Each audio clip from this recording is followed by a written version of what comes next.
Fisher from Once Upon a Crime. I am thrilled to have been invited to participate in the Generation Y podcast 10-year Podversary live show.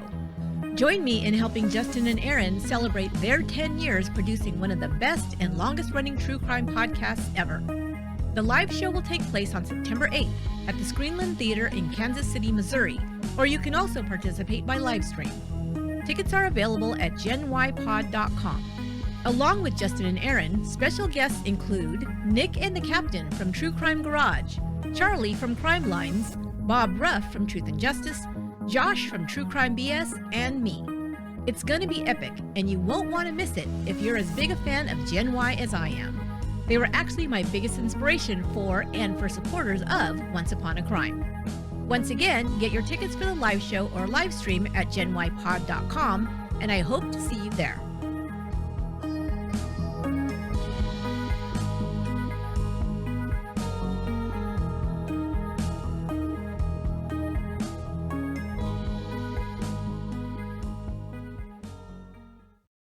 This podcast details true crime cases. It contains adult themes and may contain descriptions of violence. It is not intended for children. Listener discretion is advised.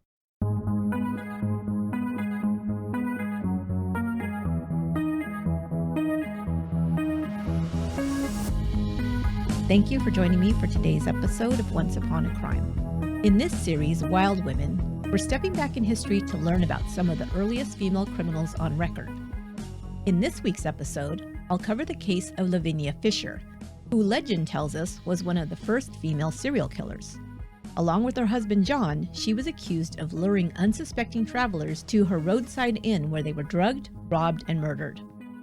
Not until Kate Bender and her family, aka the Bloody Benders, were accused of similar crimes 50 years later, was another woman suspected of involvement in serial murder in the United States.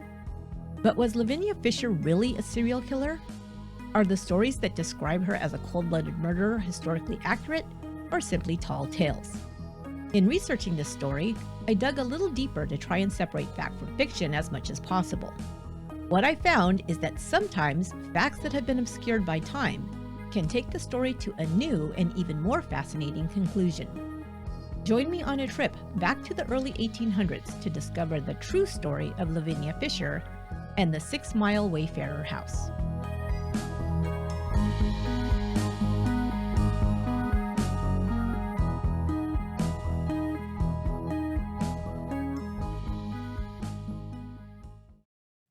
If you've ever taken a ghost tour in Charleston, South Carolina, you probably heard the legend of Lavinia Fisher and the 6 Mile Wayfarer house. The story goes like this.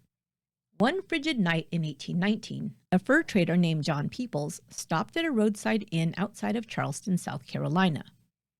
Charleston was an important destination for farmers and traders who moved their products in wagons over long distances to reach the city's wagon yards. From there, products including furs, hides, cotton, tobacco, and other goods were transported to their final destinations via the Carolina coast. Inns along the route to Charleston sprang up to accommodate these weary travelers. They were provided with rest and water for their horses, a hot meal, a bed for the night, and perhaps hot water to wash off the dust from the road. These inns, or what were simply called houses at that time, were named for the distance between their locations and the city of Charleston. 10 Mile House was located approximately 10 miles from the city, 8 Mile House was 8 miles outside of Charleston, etc. The 6 Mile House is the setting for our tale. It was run by a couple named John and Lavinia Fisher, and of course was located 6 miles outside of Charleston. Its specific location, for those of you familiar with the area, was close to Goose Creek Road, or the area now intersected by Highway 52 or Rivers Avenue and Dorchester Road. It was 6 Mile House where John Peoples stopped to rest for the evening on that long-ago winter evening in 1819. He was greeted by the innkeeper's wife, Lavinia. Lavinia Fisher was said to be beautiful, with raven black hair and dark flashing eyes. She welcomed him warmly, and after assuring him accommodations were available, showed him to his room. All the while, she kept up a stream of friendly conversation with the fur trader. She inquired as to his business, type of goods he was transporting, and invited him to have refreshments in the parlor before retiring to bed. Peoples, who'd found the lady of the house quite charming at first, began to feel a tinge of unease at her pointed inquiries about his business and other personal questions. Extremely weary from his travels, Peoples noted the lateness of the hour and declined when he was offered a cup of tea by Lavinia, who had insisted he join her and her husband John for a beverage before turning in for the night. Peoples, however, was very aware of the ongoing danger of being robbed by highwaymen, thieves who targeted stagecoaches, carriages, farmers' wagons, and the like. He wondered, was the innkeeper in cahoots with a band of thieves and setting him up to be robbed? He decided to remain vigilant. The wary traveler hid in the corner of the room, and late into the night he witnessed something extraordinary. The bed he would have been sleeping in if his intuition hadn't been triggered fell through the floor by way of a hidden trap door. The entire bed plunged into the cellar. Peering down into the gaping hole to the cellar, he saw the innkeeper and his wife waiting below, armed with axes. He realized that he had just escaped certain death, and fleeing in terror, mounted his horse as fast as he could go. He reported his terrifying ordeal to the town constable, who rode out with several of his men to the 6 Mile house to investigate. There, they made a bone-chilling discovery. Trap doors were built into the floor of the inn's guest rooms. In the cellar, a pit was discovered filled with human remains. How many people had met their demise in this house of evil, they could not determine, but they were aware that several travelers had gone missing in the area for some time. Most chalked these disappearances up to victims of highway robbery. But now they knew that these men had never made it back on the road after stopping at the Fisher's Inn. The victims had been lured in by Lavinia's charm and had agreed to take her up on an offer of a cup of tea or a drink. She spiked these drinks with a strong sedative that would keep them groggy until the couple could carry out their murderous plan. Their guests' horses, carriages, and goods would then be confiscated and their bodies hacked up before being thrown into the pit in the cellar. John and Lavinia Fisher were jailed, tried, and quickly convicted. Their sentence was death by hanging. John, desperate to escape the hangman's noose, busted out of jail, leaving his wife behind. His cowardly act did not succeed, and he was soon caught and returned to jail. On the day the couple was to hang, John Fisher cried, begged, and pleaded for his life, while Lavinia, ever defiant, refused to walk and had to be carried to the gallows. She insisted on wearing her wedding dress to her hanging, and this added to the macabre atmosphere. John pleaded with his wife to ask God for forgiveness before her death, but she refused. She also refused the prayers of the clergyman, who was on hand to give the condemned couple their final benediction. Lavinia, her dark eyes flashing with hate and fury, made a final shocking statement to those gathered to see her sentence carried out. "Cease," she said, opening her arms wide. "I will have none of it. Save your words for those who want them. But if you have a message you want sent to hell, give it to me and I'll carry it." With that, the trapdoor was pulled, and Lavinia Fisher fell through, much as her victims had in their final moments in her horror hotel. The crowd gasped as they heard her neck snap. No more curses or hateful words would ever be uttered from Lavinia Fisher's lips again. But that wasn't the last people would hear of Lavinia, if you believe the stories. Even 100 years after her death, some say the beautiful and evil Lavinia still haunts Charleston. Her apparition, forever clad in her wedding gown, has been seen by countless frightened citizens and visitors in the area of the old jail on Magazine Street where she was imprisoned before her execution. She is also said to walk among the gravestones at the Unitarian Church graveyard where she was buried.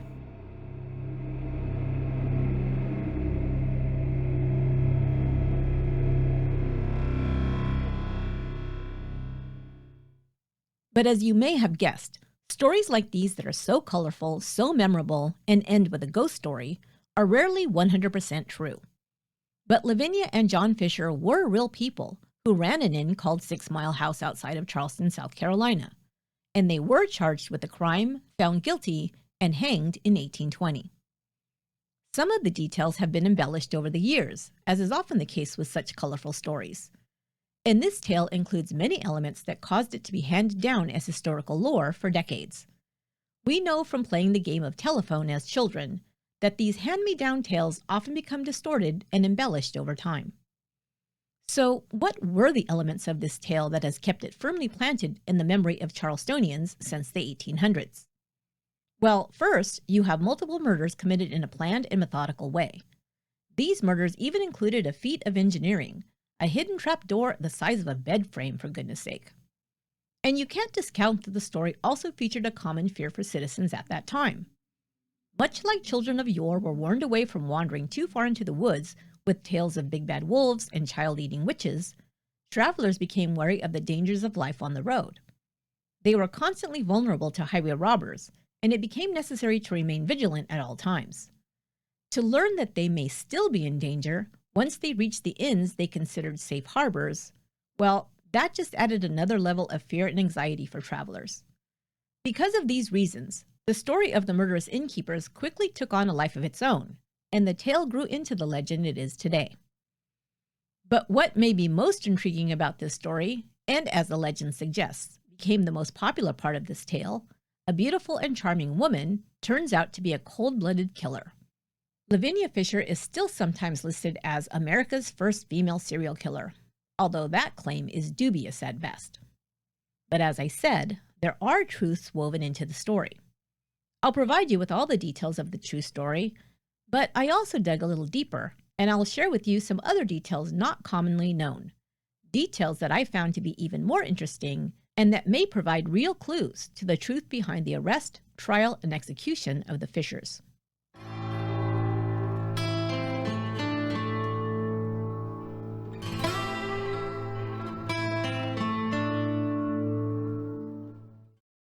In February 1819, citizens of Charleston had had enough of the bands of highway robbers that had plagued the wagon trade their town had been built upon.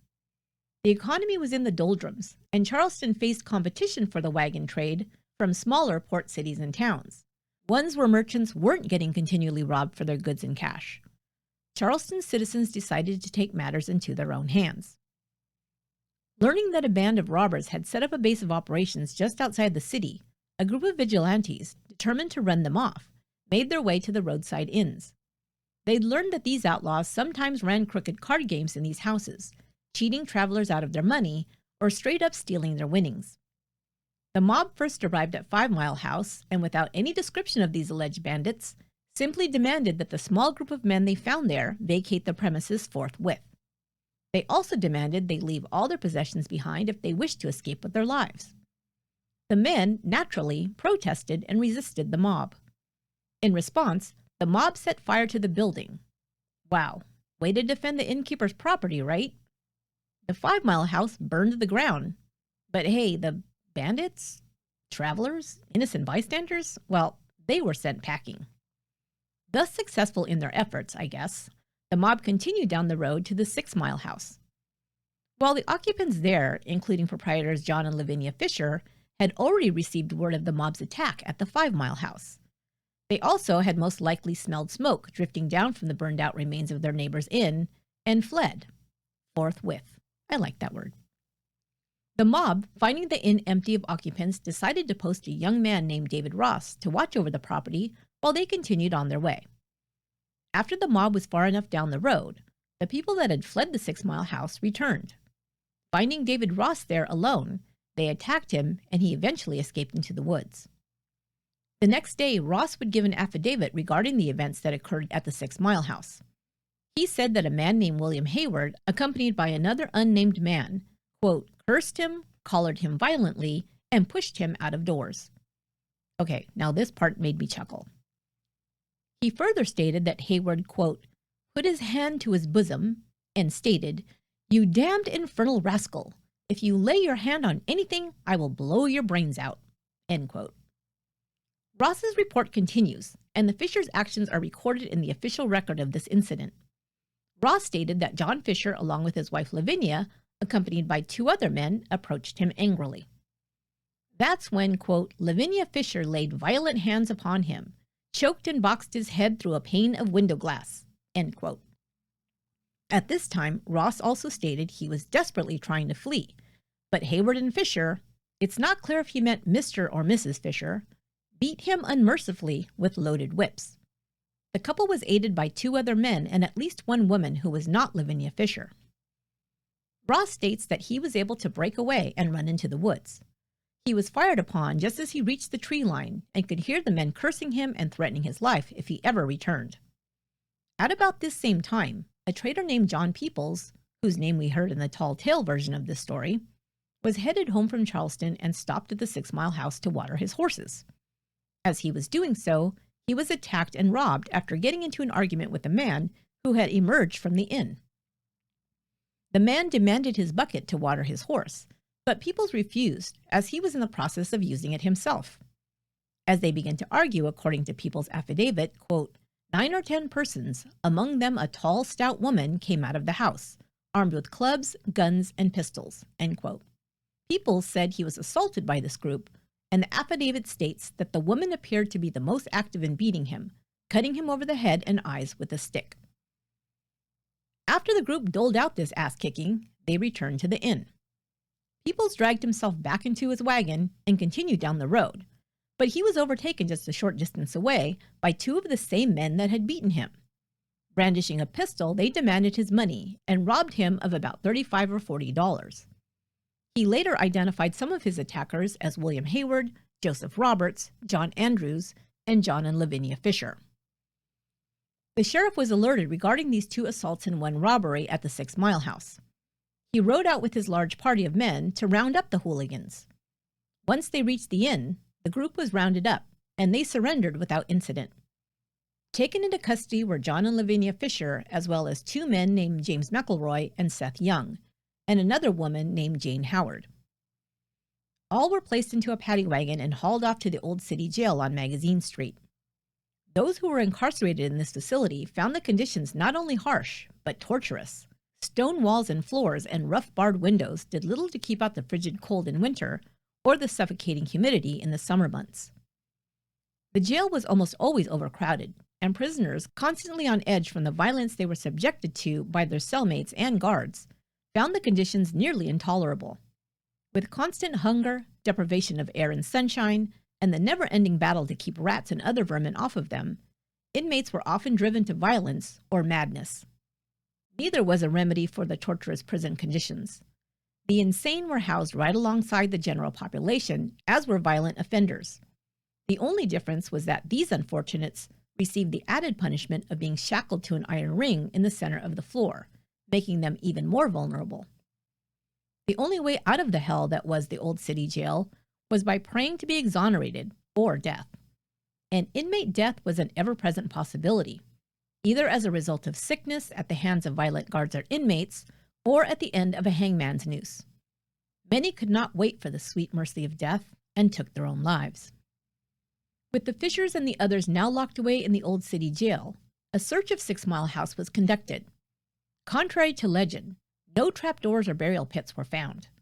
The only thing of note that was found was the hide of a cow that was determined to have been recently stolen and discovered hidden in an outhouse. However, a week later, a freshly dug grave was found in the woods near the 6 Mile House. 2 bodies, one merely a skeleton, were found. The body of a man who appeared to have been hastily buried in a rough wooden box was discovered, as well as the body of a young black female. The man had been shot. He was never identified, and no one was charged with his homicide. It was further determined that the young woman had been dead for some time, as only her skeleton remained.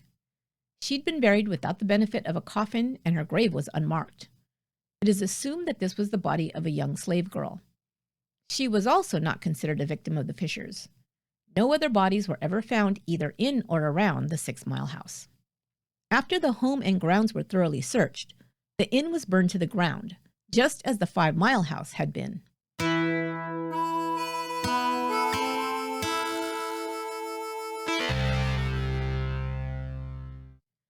More arrests were made as the rest of the gang associated with the 6 Mile House were rounded up. William Hayward, James Sterrett, John Smith, and Joseph Roberts were also charged and jailed. Many of the men charged as part of the gang had prior criminal records for assault, robbery, larceny, and various other crimes. John Fisher had previously been charged with theft and given a sentence of 30 lashes, but was pardoned by the governor under the condition that he leave the state of South Carolina, a condition which he obviously did not obey. William Hayward, one of the ringleaders of the attack, according to the victim, was not only a convicted criminal, having been indicted on robbery and assault charges previously, but was also the proprietor of the 5 Mile House. Curiouser and curiouser. But more on that in a bit. A little over a month after their arrest, the Fishers and 2 others had their day in court. Only the Fishers, Hayward, and Joseph Roberts remained in jail. The others had already been released. Hayward was freed on bond soon after his hearing. John Roberts also posted bond and was released, but was rearrested soon after for threatening a butcher. No, seriously. The trial was set for May 10, 1819.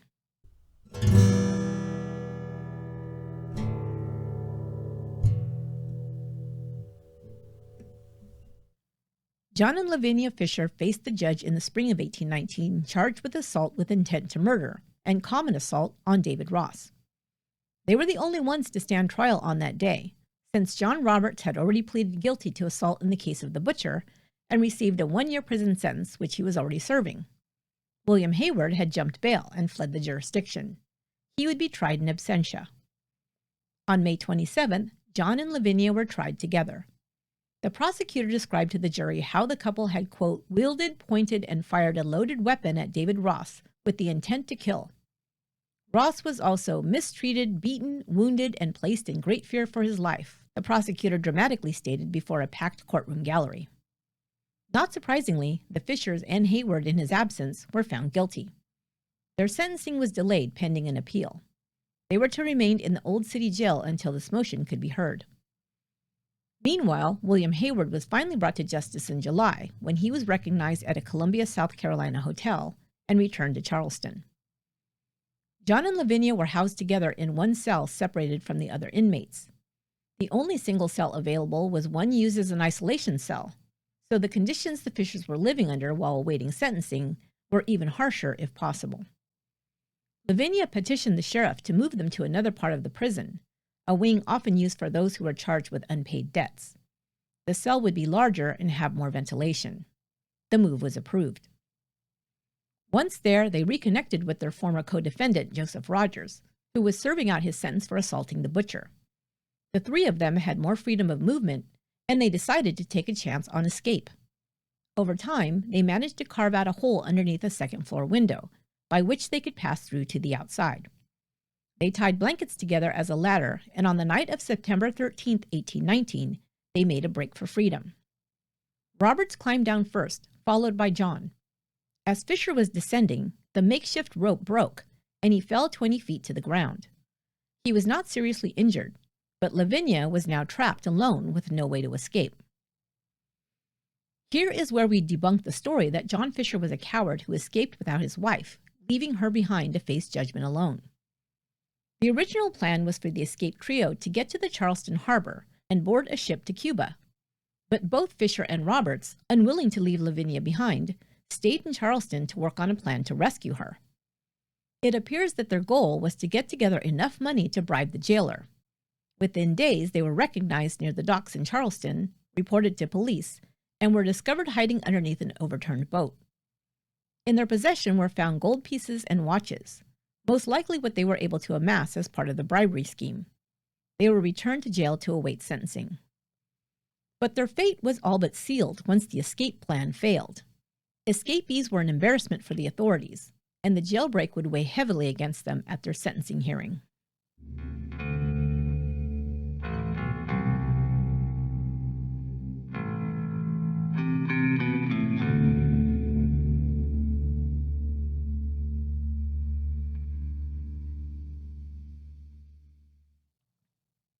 In January of 1820, John and Lavinia Fisher had been behind bars, convicted of the assault on David Ross for almost a year. Their appeal to the Constitutional Court, the equivalent of our modern-day appeals court, had been rejected, as was their motion for a new trial at their sentencing hearing. They would now learn their fate. But something curious happened at that sentencing hearing. The charge they had been convicted of was assault with intent to commit murder and common assault against David Ross. But when they went before the judge, the crime that they were sentenced for was highway robbery upon John Peoples. They had not been charged with highway robbery, much less convicted of it. Even so, this was the crime for which they were now being sentenced, and the one for which the judge ruled that the Fishers would hang. Their execution date was set for February 4th, less than 3 weeks away. And here's another clue that John and Lavinia Fisher were not serial killers that preyed upon unsuspecting travelers, nor had bodies piling up in a pit beneath their house. Once the citizens of Charleston learned that the couple was sentenced to hang, they began protesting the sentence and appealed to the authorities for mercy. Would they have done so if they believed that the Fishers were guilty of such heinous and horrible crimes? Many respected members of Charleston society, as well as clergymen, pleaded with the governor to see reason. The women of Charleston were appalled that Lavinia would also be hanged.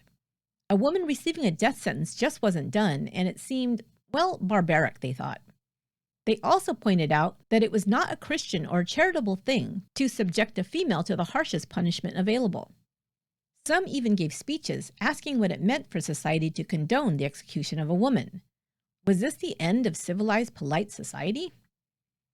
At that time, death sentences were carried out swiftly. Unlike today, where it can take decades before a condemned person faces the death chamber, if at all, executions were carried out in just days or weeks in the early 1800s. The uproar was enough to spur the governor to grant a short delay, giving the condemned couple time to, quote, prepare to meet their God. The execution date was rescheduled for Friday, February 18th. It also gave the governor enough time to get out of town to avoid the whole ordeal before the fated day. The stories about Lavinia's behavior in contrast to her husband's as she awaited her sentence appears to be backed up by historical records. The Reverend Dr. Richard Furman, the pastor of the Charleston Baptist Church, volunteered to minister to the couple in their final days. While John wholeheartedly agreed to spend time in prayer with the Reverend, Lavinia insisted that a pardon was forthcoming from the governor and refused to believe otherwise. Even at the times when her husband could persuade her to pray, she jumped up at every small noise, convinced it was the jailer coming to inform her of a reprieve. When she once again was disappointed, Lavinia began shrieking and cursing her captors. She had convinced herself that the governor would never let a woman hang. She also insisted until the end that she was innocent.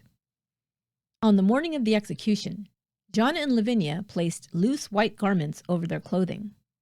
Lavinia did not go to the gallows wearing her wedding dress. She was terrified of hanging and was barely able to function. John, rather than the pleading and simpering coward he has been made out to be by legend, appeared heartbroken that he could not save his wife from the hangman. An eyewitness wrote an account of that day in great detail. John Blake White later reported that he never forgot what he witnessed on the day of the hanging.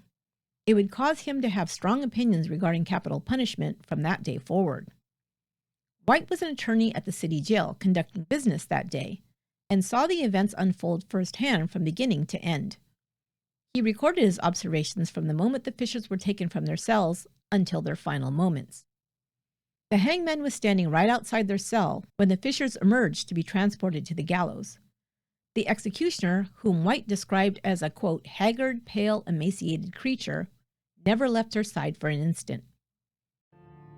As soon as Lavinia laid her eyes upon the hangman, she shrieked in terror, a sound which, according to the witness, chilled every heart with horror. The couple grasped each other tightly.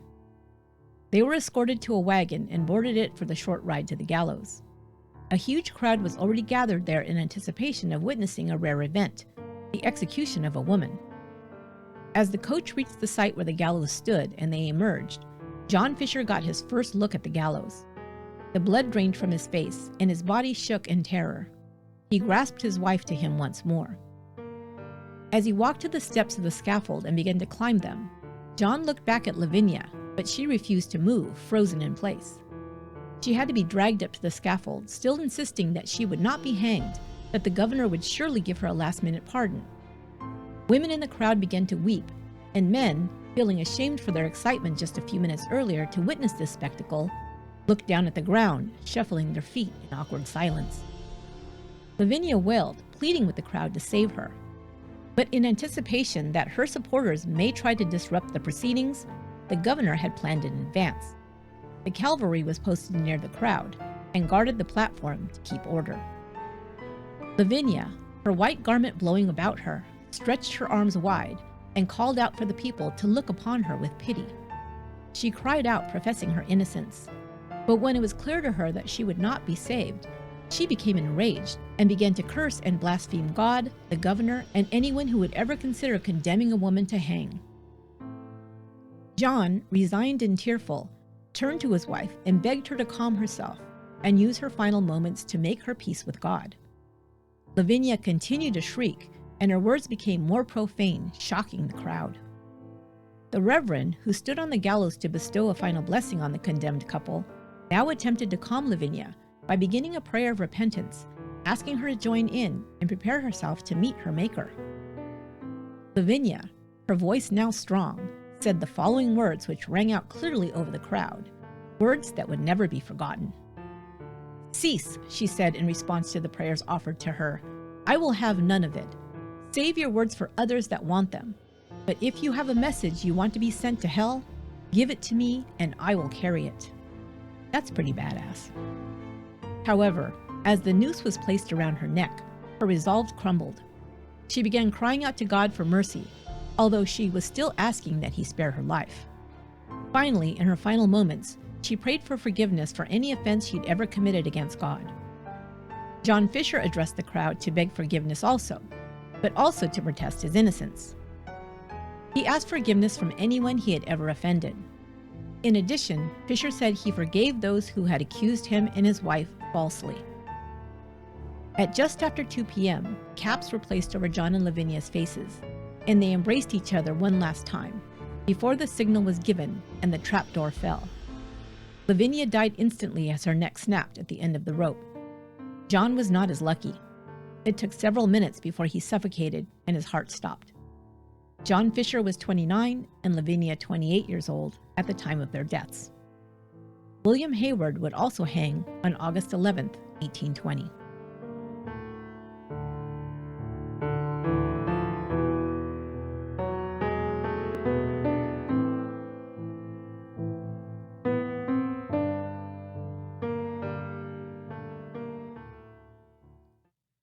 I learned many of the facts in this story from an excellently researched and detailed book written by Bruce Orr titled 6 Miles to Charleston, The True Story of John and Lavinia Fisher.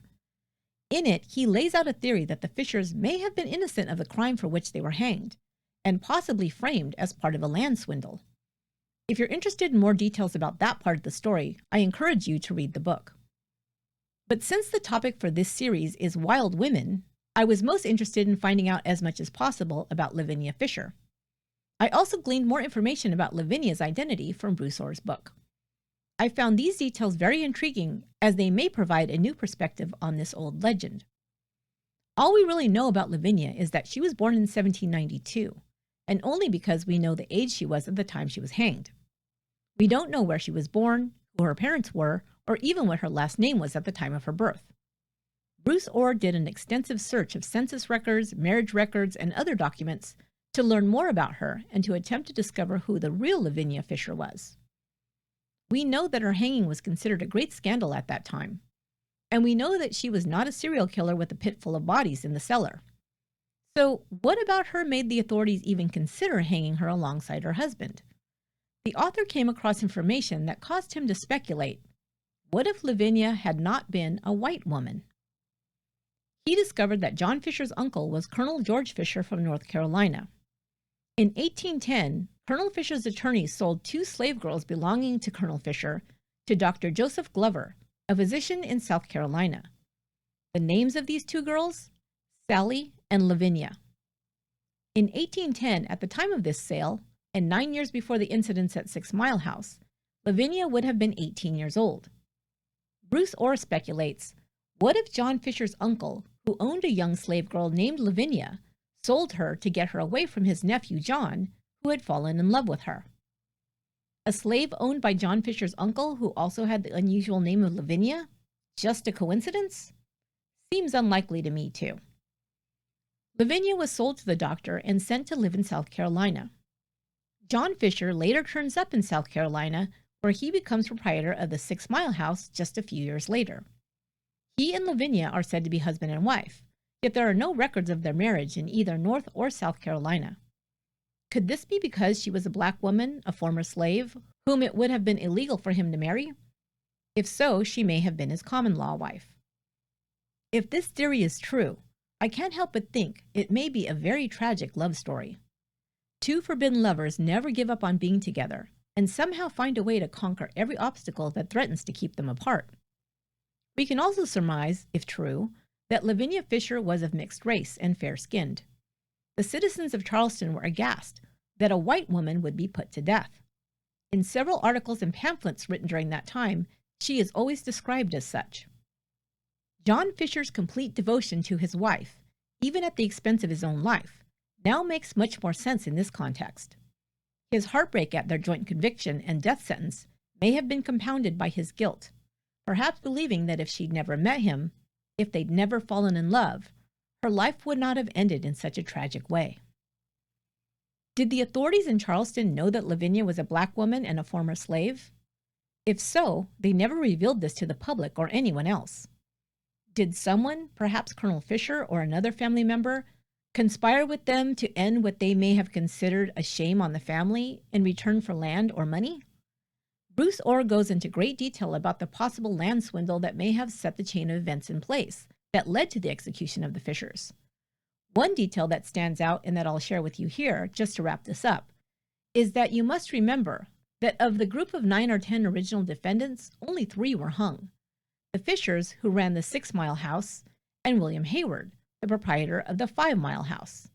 Coincidence or conspiracy? I'll let you decide. It's quite a story, and we may never know the complete truth of it. But I think it would make a great movie or romance novel, albeit with a very sad ending. I'd even go so far as to say it makes the false story of Lavinia as a killer whose ghost haunts Charleston pale in comparison.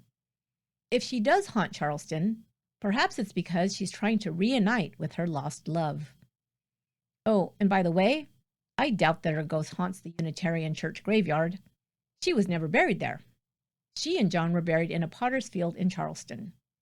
Their true burial location is now the site of the Medical University of South Carolina. So maybe she's haunting that facility? As for the Old City Jail, I have to believe that Lavinia's spirit would want to get as far away from that hellhole as possible.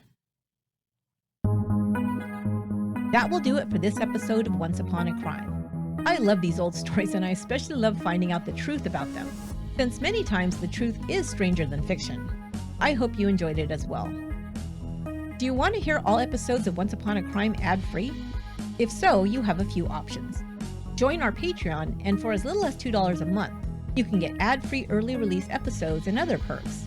Go to patreon.com/onceuponacrime. Or you can join Stitcher Premium to get this podcast as well as many of your other favorite podcasts ad-free. Use my code OnceUponACrime to get your first month of Stitcher Premium for free.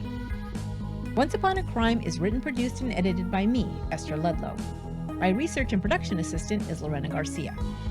You can find us on social media. Get all the links at our website, truecrimepodcast.com. We're also on YouTube.